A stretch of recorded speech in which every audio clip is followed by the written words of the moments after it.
Na nikisalia katika kaunti ya Kakamega, baadhi ya wakazi wa kaunti hiyo wakiwemo vijana wameandamana wakitaka kuchunguzwa kwa maafisa wa wasimamizi wa mamlaka ya barabara KERA eneo la Magharibi kwa madai ya ufisadi. Dan Dunde na Bwayo ni mwanahabari wetu ambaye amekita kambi katika kaunti hiyo. Malalamishi ya wakazi hawa ni pamoja na kunyimwa wanakandarasi wa kaunti ya Kakamega kazi, swala linalowanyima ajira, kuharibika kwa barabara nyingi kaunti ya Kakamega, huku vijana pia wakilalama kunyimwa nafasi za ujuzi wa viwanda. Wafanyikazi wakitaka wafanyikazi wanachukua watu wa huko kwao. Na hapa Kakamega wamenyima contractors wa Kakamega kazi. Na sisi vijana ndio tunataka tufanye kazi.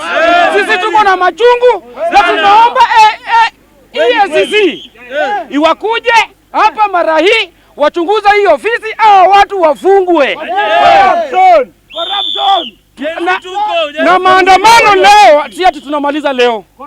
Leo tumeanza maandamano, tutafanya kila siku mpaka haki yetu ifanyike. Barabara zetu zimekuwa mbaya kwa sababu ya ule ufisadi unaofanyika hapa.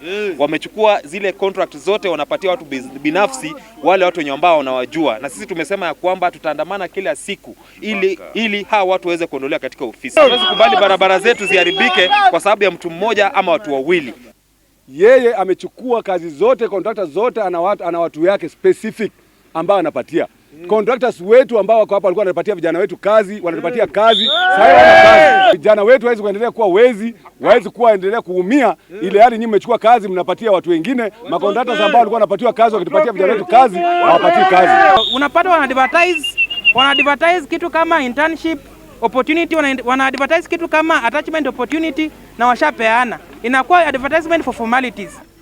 Wengine wamekuwa wezi, wengine wamefall into depression. Usimamizi wa KERA mjini Kakamega ukiongozwa na Felix Makanga wa idara ya kutoa sabuni umedinda kuzungumza na vyombo vya habari kulihusu swala hili. Nikiripotia habari za TV Magharibi kutoka mjini Kakamega, naitwa Dan Dunde.